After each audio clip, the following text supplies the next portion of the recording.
you very much. I mean, the main thrust of what I want to talk about over the next 45 minutes is actually to explore and explain the continued importance of witchcraft accusations in Europe and in America after the witch trials. But to kind of make sense of that, I just want to go back to looking at the witch trials themselves. And I think both Jessica and Deborah have already touched upon this in relationship to vampires and werewolves.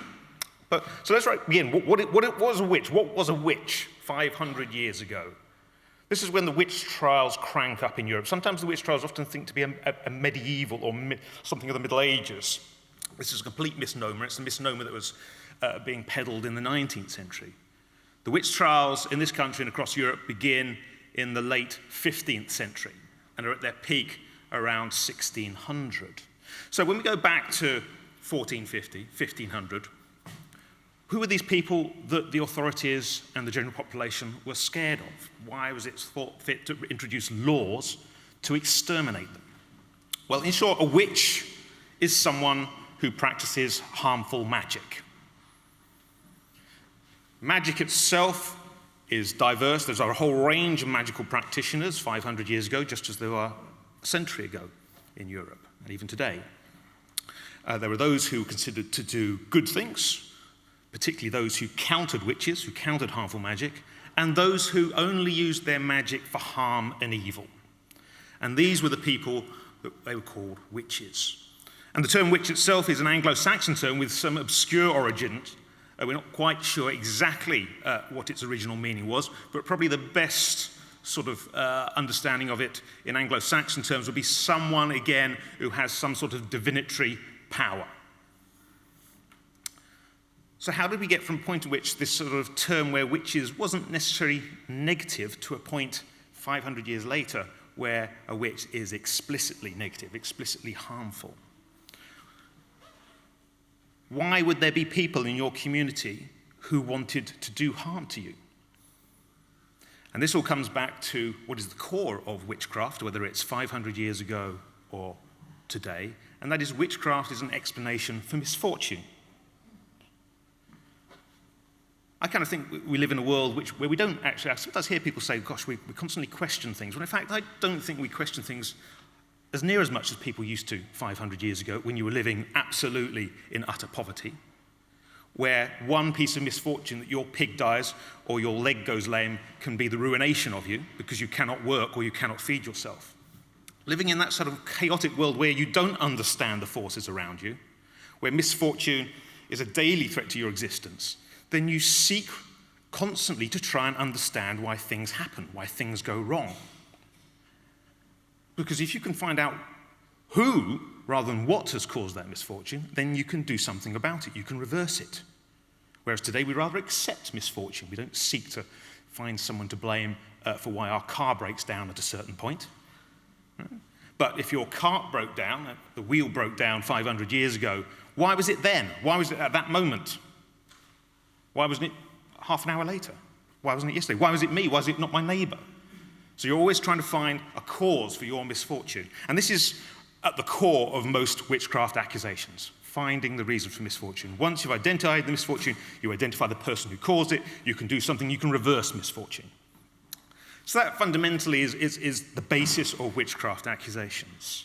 But that's only one aspect of it. That's not the reason why the authorities start promulgating laws in the early 16th century against witches. They're not concerned. The elite, the authorities aren't concerned with that everyday common level of concern about misfortune, the explanation for it, and doing something about it. The elite, and increasingly in the early 16th century, are concerned about Satan, about the devil. We're living in a time of the literal reading of the Bible, literal reading of the New Testament. And those of you who have read Revelations at the end of the New Testament, an extraordinary document, if you read that literally, then the world is going to come to an end.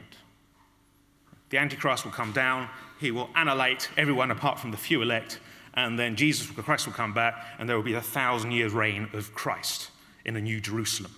So this was a fundamental reality for people, particularly literary people, those who could read the Bible, in the early 16th century. So there's increasing concerns that the apocalypse is nigh. And one of the signs of the apocalypse is nigh is that the devil will increase his works in the land. So this is at elite thinking level. This is the learned, the theologians, the authorities. And so the trials start primarily in Central Europe around the 1450s. These are the very first ones. These are Inquisition trials. These are not permanent inquisitions like the Spanish one. They're periodic ones that the Catholic Church set up.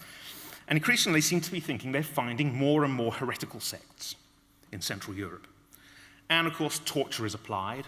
People confess to doing all sorts of things. They confess in particular to meeting with the devil, to supplicating the devil.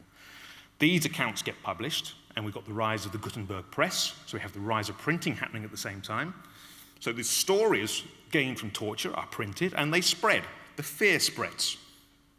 So we start getting, because of print and because of torture and the role of the authorities, a growing concern and fear that the devil is increasing his works across the land, and therefore this is all heralding the apocalypse.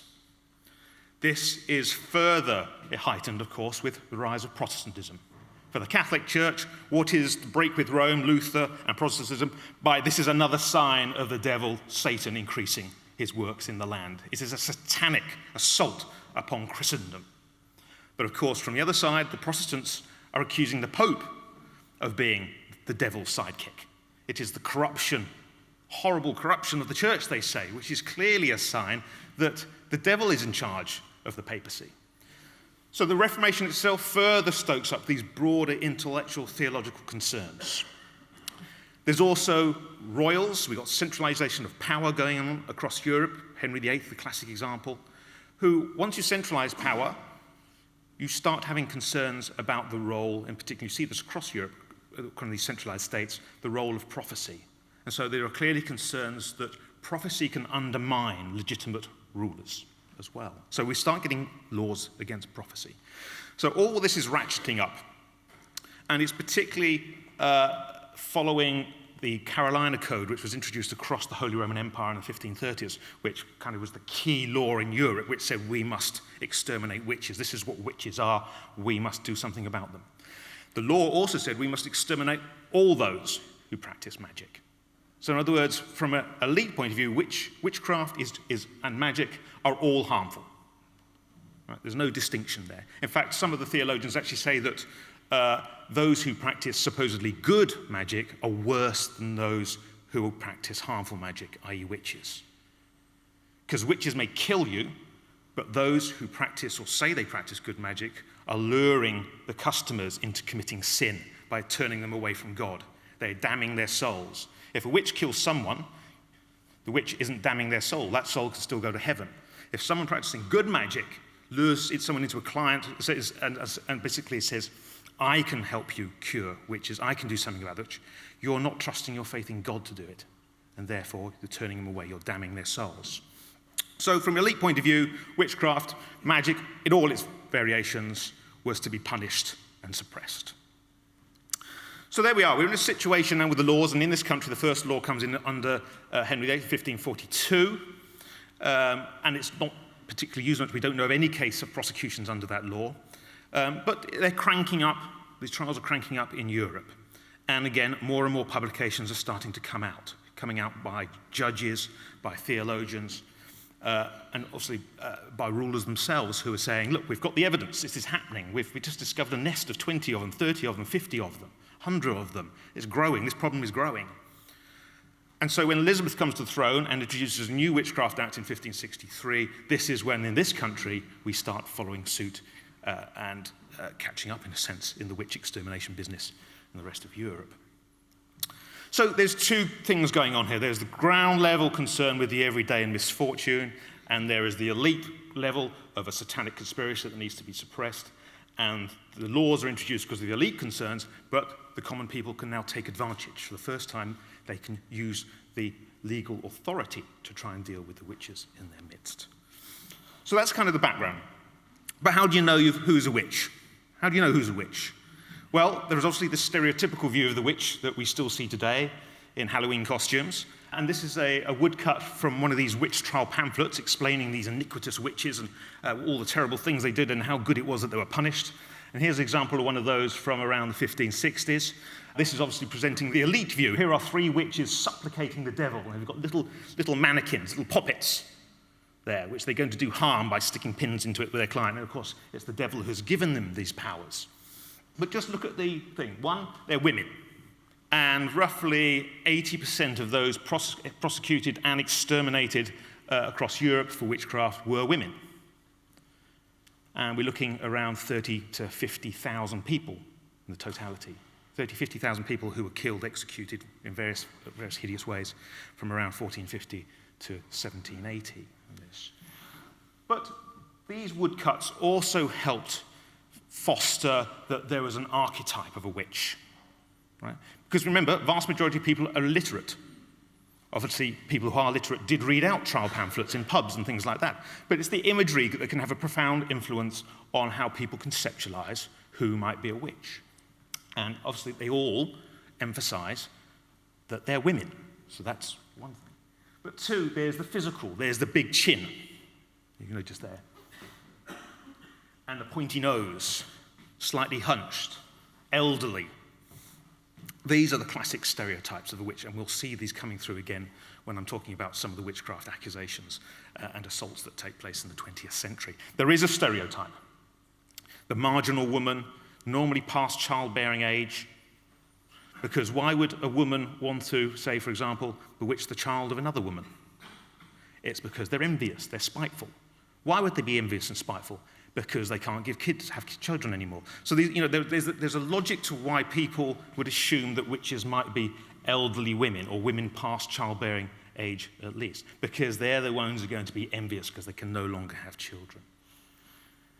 The stereotype often portrays them as single or solitary women, widows in many cases, and quite a lot of widows in that sort of position were actually prosecuted for the various things they were accused of doing. But why would they be? Why widows are marginal? Because they're alone. Again, they might be bitter, got no husband. These would all be explanations for why they might be envious and want to do nasty things to their neighbours. Also because a lot of elderly women in that position went begging. And they would go door to door. And if they were refused and then something happened on the farm, why did that happen? My cow just fell ill. Who was the last person that came knocking at my door? It was the old widow woman down the lane. Put two and two together. So all these sort of circumstances and explanations and physical appearance and social status all kind of helped in forming a reputation for witchcraft. But I have to say, underlining that is that many accusations and many prosecutions were not against elderly women who look like that. There is a stereotype, it does work and people are accused, but many accusations are about much more different things. They're to do with family feuds, internal conflicts. It doesn't necessarily come down to age at all, doesn't necessarily come down to gender. So it's much more complex than just thinking of the stereotype or archetype, but it's a key part. And of course, when we're looking at the witch trials and the accusations and the evidence that comes forward for the existence of witches and what they do, there's a clear distinction between England and its laws and Europe, vast areas of Europe, and its laws. In England, not in the UK, in England we had common law, which means that someone has to bring a case to prosecute it. On the continent, they have inquisitorial Roman law at this time, which means a judge can investigate, question people. If a rumor is heard that there is a witch in a community doing harmful things, a judge can come and investigate. The judge, or a group of judges, can also apply torture. Torture was illegal in this country for witchcraft. The only use of torture in what is now the UK was in Scotland, where mild forms of torture was allowed. And of course, Scotland had quadruple the number of executions than we did in England. So torture is a key part of this story on the continent. The vast majority of those executions are in Europe, in Central Europe, in those areas where inquisitorial law held reign. And of course, if you start applying torture to people, they will confess to anything. And the various means and modes of torture, I mean, I think the human race is never so more ingenious than when it comes to finding ways of torturing other people. And here's a depiction, simple depiction here of a standard one where you hold the nose and you pour water down into the lungs. So it's basically flood tied down. But there are many, many ways. And strapado, where, for example, your hands are tied behind your back and you're slowly lifted up so they get pulled out of their sockets. And all the time these things are happening, you're being asked leading questions. Did you meet the devil? Where did you meet the devil? Who else was at that Sabbath? Did you kiss the devil's behind? There's a standard set of questions which gets asked as the rack winds. And so it becomes self-confirming. People go, yes, that did happen to me under torture. Very few people could withstand torture and say they were innocent. And people get named, and it spirals. One person names 10 people get brought in, they get tortured, they name 100 people. Before you know, you have a situation, as in Ellwangen, in the town of Ellwangen in Germany, where 450 people end up being executed in a very short space of time, because they will start accusing each other. And it only collapses when the wife of one of the judges, investigating judges, gets accused under torture. And then something happens, then it stops. So the torture also brings out these stereotypes again of what the witch does in satanic ways, which then, as I say, gets printed and spread and spread and spread. So how does this all collapse? How do these witch trials end? Why do they end? Well, the decline is far from simple. The reasons why the laws are repealed slowly but surely into the 17th century, into the 18th century. I mean, the standard one is because we have the Enlightenment in the 18th century, that science dispels the reality of witchcraft. This really isn't the case at all. There are a number of reasons why the witch trials end, and you can't pinpoint it because people are getting more educated, or necessarily more skeptical even. The reasons why they end are more about process. One, legal issues. The laws and questioning and the nature of evidence, the lawyers become much more acute and aware and discerning about the problems of the evidence they're hearing in court. This comes down to the idea of spectral evidence, the idea that someone says, I saw the witch and she was pinching and punching me and she made me fly over the house. Well, did anyone else see this? Now that might be perfectly accepted as proof. Someone said it, I saw the witch, she did that to me. That might be accepted as proof in 1600. Come 1680, the legal sort of acumen in the courts was suddenly say, hold on, actually, that's taking, if no one else saw it, how can we take this as proof and evidence? It doesn't mean it didn't happen, but we can't accept it as evidence. So although there is skepticism, that isn't skepticism, that's about discernment, legal discernment. So that's one key thing of why, slowly but surely, the witch trials wind down. Another one is sort of from the ground up, is that it's expensive to go to law. You have to pay to get your witnesses to go to court, you have to house them, etc., etc. It doesn't sound like, well, there are many other ways that a common person can deal with witches. You don't have to go to the law. So there's a degree to which the witch trials, financially and for all the effort, may not be the best way after all, particularly when you see them getting out of it.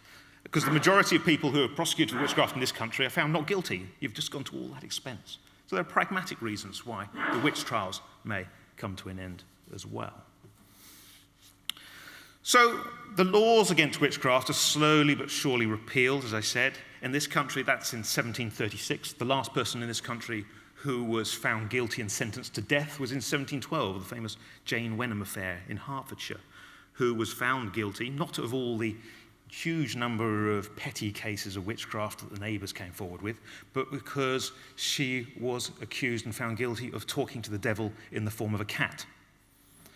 So it's that satanic evidence which outrules the evidence of people bewitching their pigs and their chickens and making me lame and making me fly over a tree, and all that stuff gets dismissed. That's crap evidence now. But the satanic one, that still has currency. And this is because, in part, early 18th century, rise of the Enlightenment, rise of deism, rise of theism. This was a crisis moment for the Church of England in this country, and a crisis moment for some of the churches across Europe. Because if you deny the existence of witches, it undermines and unravels the whole system of supernatural belief underpinning the Bible. And so you get these big debates taking place saying, well, if you deny witchcraft, you're essentially denying miracles themselves. And if you deny miracles, you're questioning the Bible. And so rather than there being, some linear growth of skepticism in the early 18th century about witchcraft and witches, it's a much more confused state. And what you rarely get, even in the 1750s, what you don't get is someone saying witches do not exist from an intellectual point of view. The intellectual argument, the thrust of the intellectual argument is very much witches no longer exist. And that's a key fundamental. The two get often confused by historians, as though somehow witchcraft is no longer considered to be a reality in intellectual circles in the 18th century. Because the Bible is still believed to be the ultimate authority. William Blackstone, one of the greatest legal authorities in this country of the 18th century, said, I do not deny the existence of witchcraft because witchcraft is said in the Bible. The Bible states there are witches. What I believe is that they no longer exist. I don't know why they no longer exist, but they no longer exist. It is not a problem. We don't need laws for it because they no longer exist. They're part of the past. But they do exist or have existed. So that isn't skepticism, again. That's not the rise of skepticism or rationalism. And also, from an intellectual point of view in the 18th century, how can you dismiss the weight of evidence of all those 30,000 to 50,000 people who were murdered the century and a half previous? Do you say they were all wrong? To do that would to undermine the whole intellectual world of their ancestors, of their fathers and their grandfathers. The greatest minds of the 16th and 17th century. You would undermine their case. So to say that witches didn't exist would pull the rug from under 2 centuries of intellectual endeavor as well. So there's a lot at stake. There's a lot at stake when you say, I don't believe in witches in the 18th century. Now, the last execution for witchcraft in Europe was in the 1780s in Switzerland. But like quite a lot of the 18th century trials, it wasn't a trial under witchcraft laws. Essentially, it was a trial about witchcraft, but prosecuted for poisoning. Anna Gouldy, a woman who was eventually executed in Switzerland, was accused of a whole series of witchcraft crimes, but is actually prosecuted for poisoning. In the 1740s, we get a whole series of magic trials in parts of Germany and in France. And in 1740s, for example, around Lyon, 2 defrocked priests are burned alive for practicing magic. So even though the witches per se are not being prosecuted, or very few of them, come the mid-18th century, there are still kind of trials where you might call it witchcraft without witches taking place. But for the mass of the people in the 18th century, mid-18th century onwards, who still believe in witches, and the mass of the people still do believe in witches, people are still carrying on making the same levels of witchcraft accusations in 1750 as they were in 1650 or 1450 or 1550. It's just that once the laws are taken away, what do? Well, you go back to those whole host of other ways in which you deal with witches in your neighbourhood. And one of those is to swim them. And this is a depiction of a famous case in the 1750s in Tring. In Hertfordshire has a very bad reputation for its actions against witches well into the age of the so-called Enlightenment. And this took place in Tring in the 1750s. That is, the poor woman Ruth Usborne and her husband were ducked for being witches. They were swum. This was a test of their guilt. The old test was that the waters represented God's baptismal waters. If you were thrown in and you floated, God had rejected you. If you sank, God had received you, but you also probably drowned at the same time. It's the classic sort of great trial. But this was enacted numerous times in England into the mid-19th century. And in other parts of Europe where swimming was also practiced, we find examples, again, into the 19th century. There was another big murder trial in northeastern Germany in 1824, 1825, because of mass swimming where the woman died, and that led to prosecutions. In this case, Thomas Colley, who was the man pushing poor Ruth Usborne under. Ruth Usborne dies choking on the mud, and Thomas Colley is eventually executed and hanged for his role in that affair. But that affair attracted some 10,000 people to come and see it.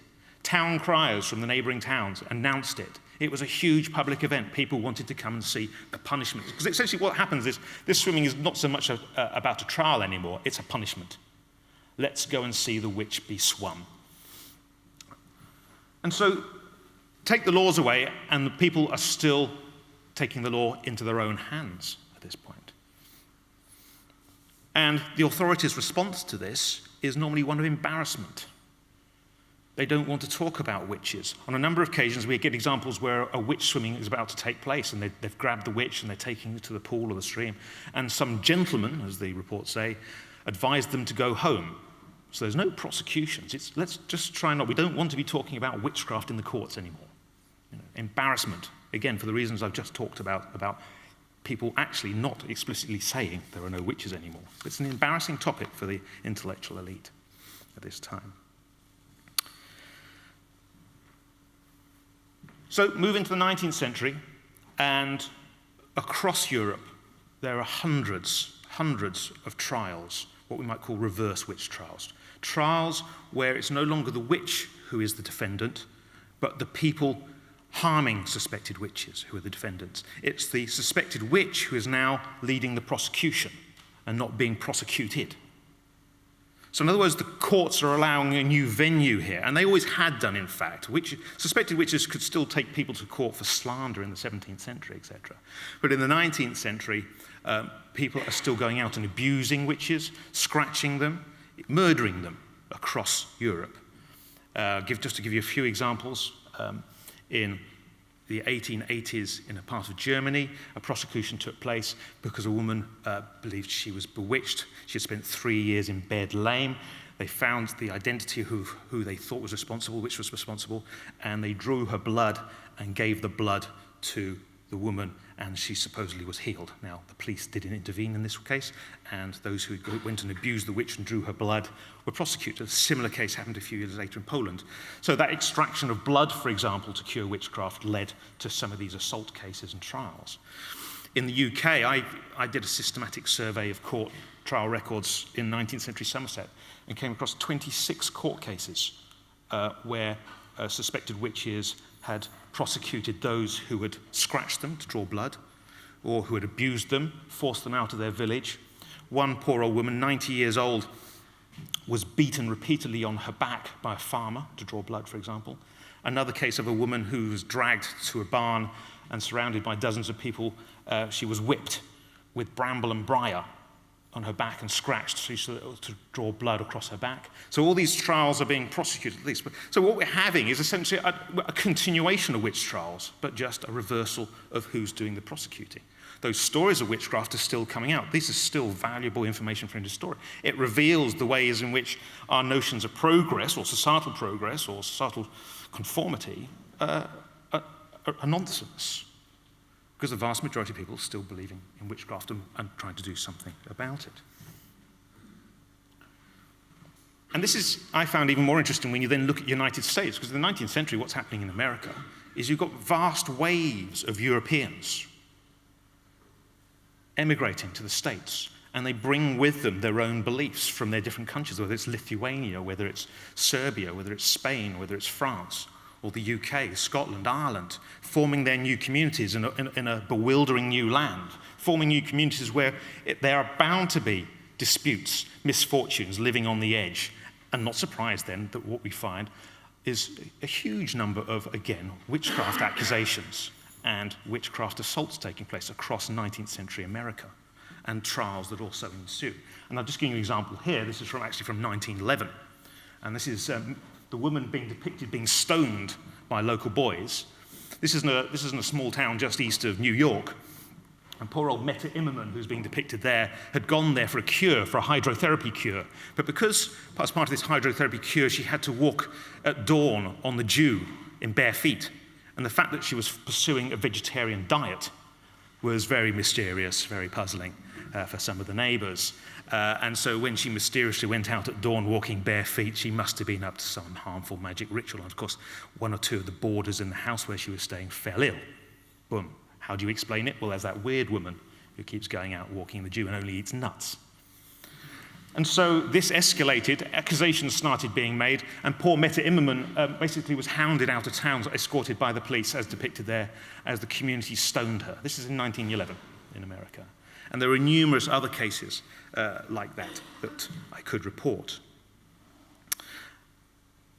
In the Somerset cases, I was just talking to, when we're talking about the experience of witchcraft and why people might believe or continue to believe, the Somerset cases reveal a very interesting aspect of witchcraft belief, which is what's known in the West Country as hag riding, or being hag-ridden.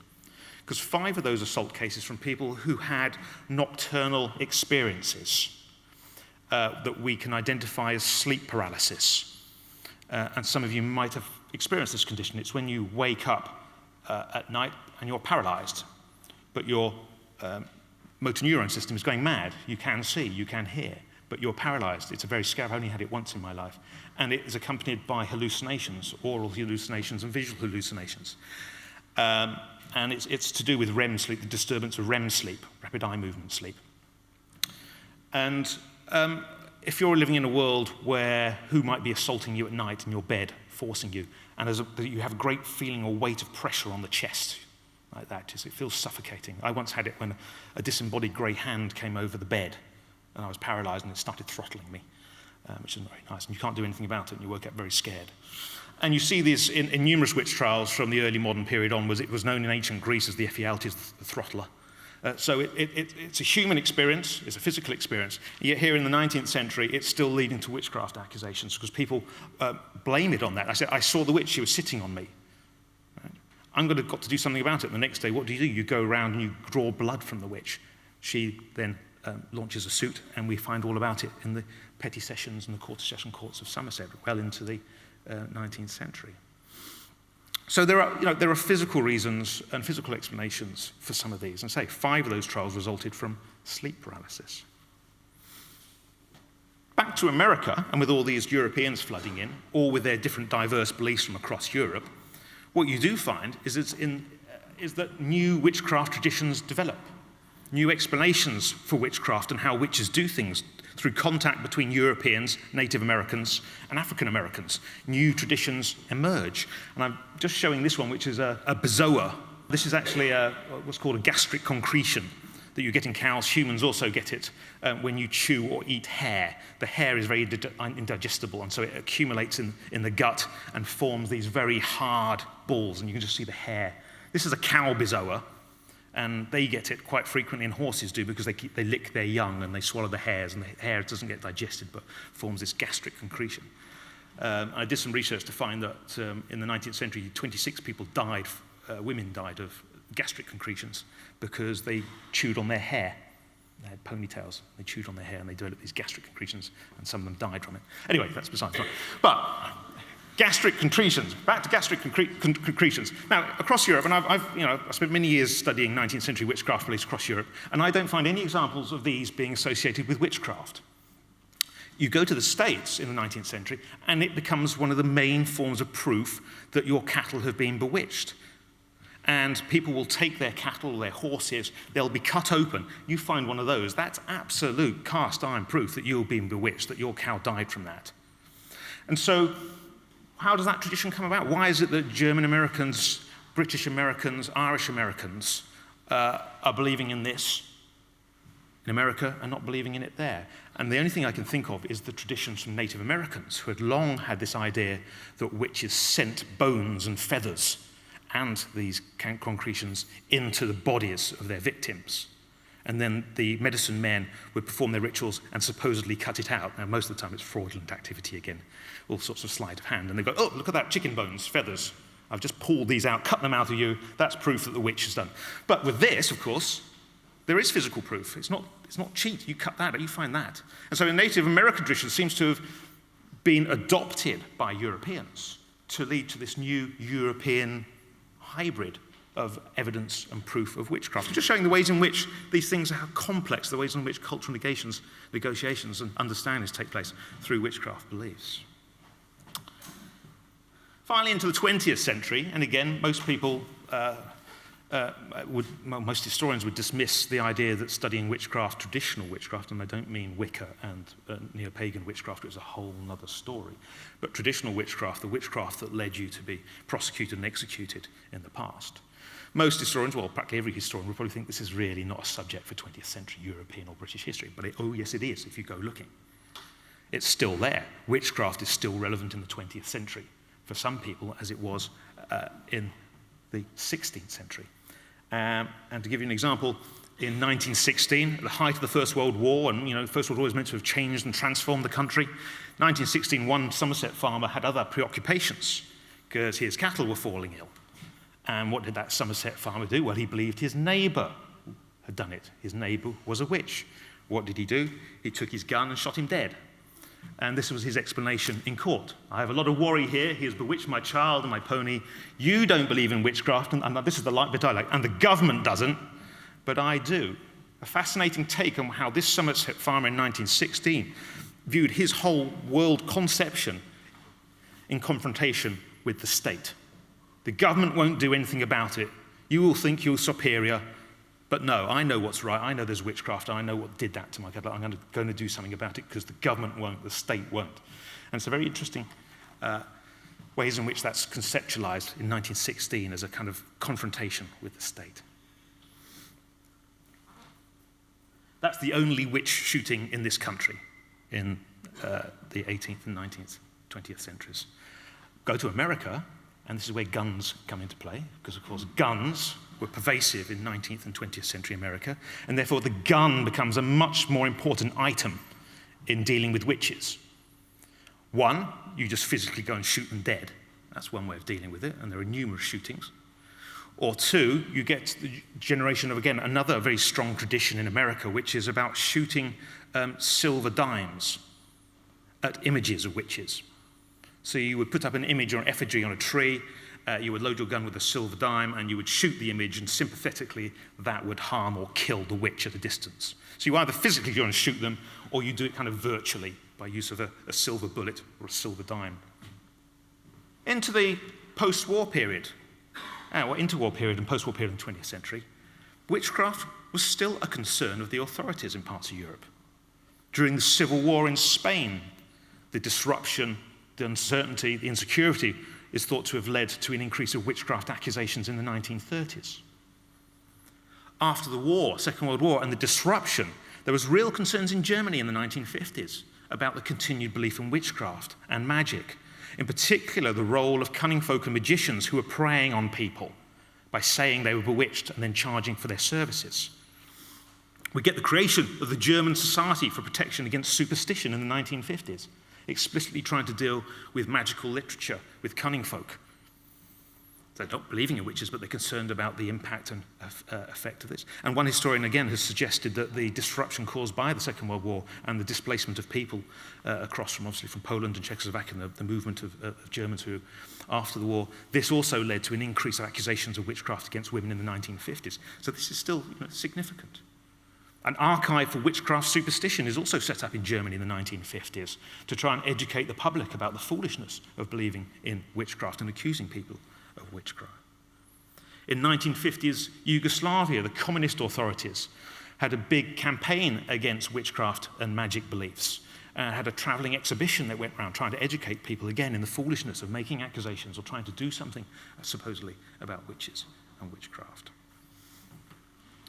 And that guy there is Johan Cruz, who was one of the leading campaigners in first half of the 20th century against Germany, particularly in northern Germany. He also travelled to America, and this is on his trips to America, when he was giving lectures about the problems of people and belief in witchcraft and magic.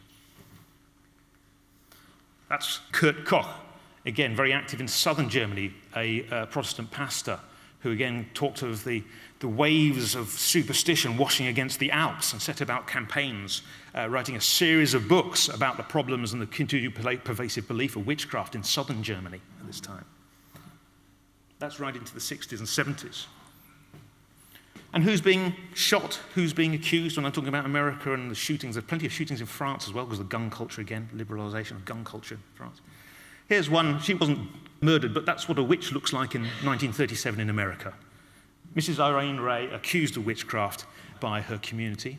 An interesting story, because she and her family were drifters. He was unemployed. This was the height of the Great Depression in America. 1932, they moved to Rochester in Illinois, in Indiana, and they get a quite large kind of council house off the state to live in. Now, this is very familiar for today in the whole UKIP thing and immigrants. Why should this family have this large house? They're not part of our community. They're not taxpayers. She is thought to have piercing eyes, long nose, slightly pointed chin. She kind of matches, and that's what people said, well, she looks like a witch. And she profited a bit from it. She knew she had a reputation, so she would make various mumbling and gestures, and she would try and create a bit of fear out of it. So she kind of, she knew there was some benefit in having a witchy reputation. But of course, at some point, the accusations and clamour about what she's been doing and bewitching people come too great.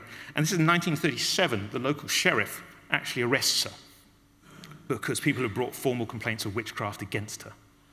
Now, he arrests her for vagrancy, but his intent was to take her out of the community and to try and calm the situation down. But there's poor old Irene, who's done nothing wrong, who ends up in jail because of the community. And who's doing the accusations? This isn't an elderly rump. We're not talking about elderly people in their 80s and 90s, some cling over from some 19th century sort of way of thinking. Here's a witch killer. There we are. It looks rather like James Dean, very smart. This is in the 1930s. And this is Albert Schinsky, who shot dead Susan Mummy because he believed that she was a witch who tormented him in the form of a cat that would sit on his chest every night. Again, probably sleep paralysis. Couldn't take it anymore. Got his gun. She was a widow. She was 59, lived by herself. Again, the stereotype there. And he had seen Mummy in his hallucinations at night transform into this cat that sat on his chest. And so he took his gun and he shot her dead. And as he said to the court and to the police, he said, I would rather face the electric chair than having to go through this anymore. And then when he had killed her, he said, I feel like a new man. The spell had been broken. So that's the face of a witch killer, dapper young man. So we're not talking about elderly people. We need to get our preconceptions of who might be believing in witchcraft in the 20th century. I'll just wrap up now by just thinking about where we are today in terms of traditional witchcraft. Again, I'm not talking about neo-pagan witchcraft and witchcraft as a modern religion. And yeah, okay, I mean, these murders, these accusations, I mean, Schinsky, I should note, ended up spending 45 years in a mental health institution and only got out in the early 1980s. So, he consistently tried to appeal, and you have these interesting transcripts of the psychiatrist interviewing him in the 1970s, whereby he says, I'm sorry for what I did. And they would ask him, do you still believe in witches? Because it was, surely only an insane person would believe in witches, and surely only an insane person would shoot someone. And he was perfectly rational, perfectly sane, knew what he had done, he knew he'd committed a crime. And ultimately, all these probing questions, he still wouldn't reject his belief in witchcraft, ultimately. He said he was sorry for it. He said sorry he'd shut Susan up. So, very complex. So that's right in the 1980s. So where are we today? Okay, the shootings stop in France in the 1980s. The shootings stop in America, although there's been a couple of cases fairly recently amongst an Ethiopian community where there was a murder a few years ago. But otherwise, they've largely stopped. Does that mean we're finally rational, finally more rational, finally stopped believing in witchcraft? Well, I don't think so. And obviously, tens of millions or hundreds of millions of people around the globe today still believe in witchcraft. People are still dying in other parts of the world. And I don't think we're any better here just because we're no longer murdering and killing. We're any more along the sort of curve of supposed linear progress of belief and rationality. I think it's just that we don't need, again, it comes back to the point, I don't think we need witches anymore. At the present, we don't need them to explain things. We don't need them to do things about misfortune. That doesn't mean we won't have to in the past. In other words, as far as I'm concerned, these sorts of activities, the idea of believing in witches, explanations for misfortune, doing something about it, I think they can quite easily come back because I don't think we've grown out of it. We just don't need them in the present phase of where we are as a society and a community in the 21st century. I better end there. Thank you.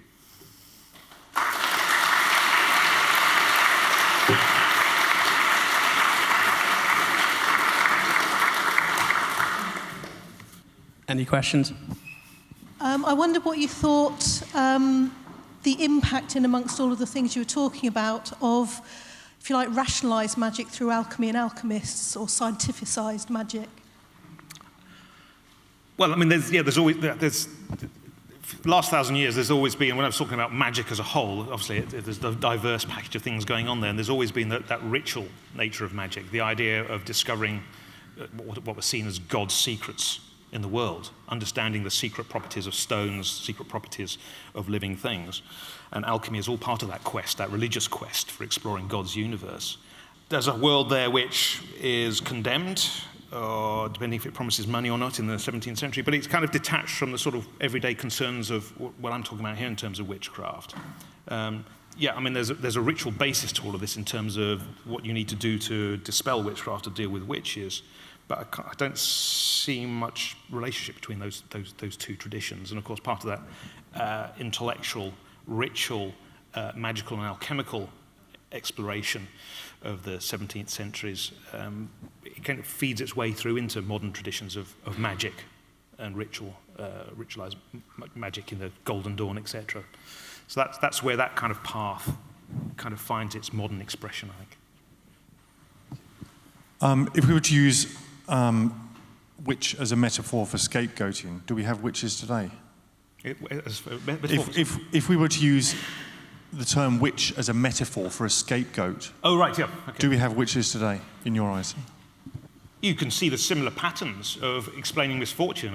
You know, when you look at the rise of UKIP and some of the stuff that they're coming out with about immigrants taking homes, immigrants being responsible for general misfortune, I can't get a job, etc. There's always someone to blame, and you know, yeah, witches are scapegoats. They're scapegoats. But you can see some of the same when I was talking about. That woman, I mean, you know, that's just a classic way in which, say, 70 years on from that, you would seek other explanations for why I got it. It's the other who's coming to take our jobs, the other who gets more than we do. There's kind of the idea of limited good that's quite important in witchcraft accusations. If something bad happens to me, something good must have happened to someone else. There's always a balance going on. And I think that way of thinking is still a part of the way in which we think about why am I where I am? Why am I not doing so well as my neighbour? Etc. So I think some of the same fundamental brain processes and cognitive processes are exactly the same. We just find different, as you say, we find different expressions. Yeah, exactly. Yeah. You find some reason for it. This is why I'm not doing so well in life. Yeah. I wonder about the psychological mechanism, because children go through a stage which is called magical thinking. I also wondered about that in terms of the werewolves, although that wasn't your talk. If they're, apart from the scapegoating, there's also a defense against anything animalistic in oneself that gets projected onto werewolves or bats or whoever. And I was wondering if accusing people of witchcraft was a defense also against one's earlier infantile state of magical thinking. So a defense against one's own development. Yeah. I mean, there have been Ernest Jones, famous Freudian psychologist in the early 20th century. He formulated witchcraft beliefs and accusations in a kind of an Oedipal way. Which I don't buy his take on it. But I think there's a number of ways in which we need to explore the psychological things, and some people have done, but I've not been convinced by quite a lot of the explanation. Magical thinking is quite an interesting one, because if we think about the notion that we don't believe in witches anymore because we're all educated, that we all think rationally, we used to say, which I just don't believe in general conception. But magical thinking, we spend, those who have children, you spend the first 10 years encouraging children to think magically, to believe in witches. You give them all these fantasy books. You encourage them to tell stories. You tell them lies about why planes can fly when you can't explain things. You tell them lies. You tell them fantasy. It's great. It's fun. And then comes to 10 years old, and you try and beat the hell out of it. You shouldn't believe in any of that stuff. We've been feeding you all this stuff for 10 years now. You've got to get rid of it. Take it out of your memory. Erase it. That's all nonsense. It's a strange way in which we react to this. It's all right at one point of child development, at some point in child development, you shouldn't be thinking magically. But of course, all these things have deep psychological influences on our future life. But magical thinking is we're mixed up. We're in a mixed up place when it comes to our understanding and our attitude and our engagement with magic and magical thinking, whether it's witchcraft or aspects of fantasy. I'm going to try and I hope there's a question here. I'm not very good at articulating myself. Quite recently, there was a story about a pastor a priest in South London telling a couple of parents that their child had the devil in them, and then they went away and they attempted to take the devil out of the child with the aid of the pastor. And it's the connection between what is religion and what is evil, and I just wonder, can you be a priest but also be almost like a male witch as well, to extract the devil? Do you know what I mean? It's like, it's weird that they come together. Is there a reason why somebody of religious faith would go to the far extreme of the evil? I'm not getting the question out, am I? But do you know what I mean? Yeah, I think I know what you mean. But the interesting theory is the continued role of religion in promoting or providing evidence for the belief in witchcraft in a satanic way. This comes back to this long theological view of seeing witches as the tools of the devil, not necessarily because they're doing things out of spite and envy because they're old and etc. And that's still very, very prominent. I mean, we were just discussing this earlier. You know, there's been a couple of recent cases of West African ministers coming over, deep evangelical ministers coming over to offer their exorcism service in this country. Now, it would be very wrong to link that in any way with West African culture. It's not. It's an evangelical culture which is alive and well in the United States. And an opinion poll published a few years ago in America suggested that 70 million people still believed in witchcraft. But what those 70 million people see as witchcraft is almost certainly the same thing as you're suggesting. It's through that deep evangelical, conservative Christian understanding of Satan and those who are sympathetic to Satan and their activity. And of course, the apocalypse hasn't happened yet. You know, it's still all to come, if you believe in that.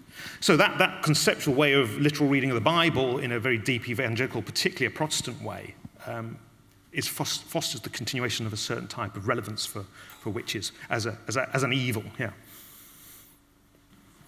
I read something a while ago.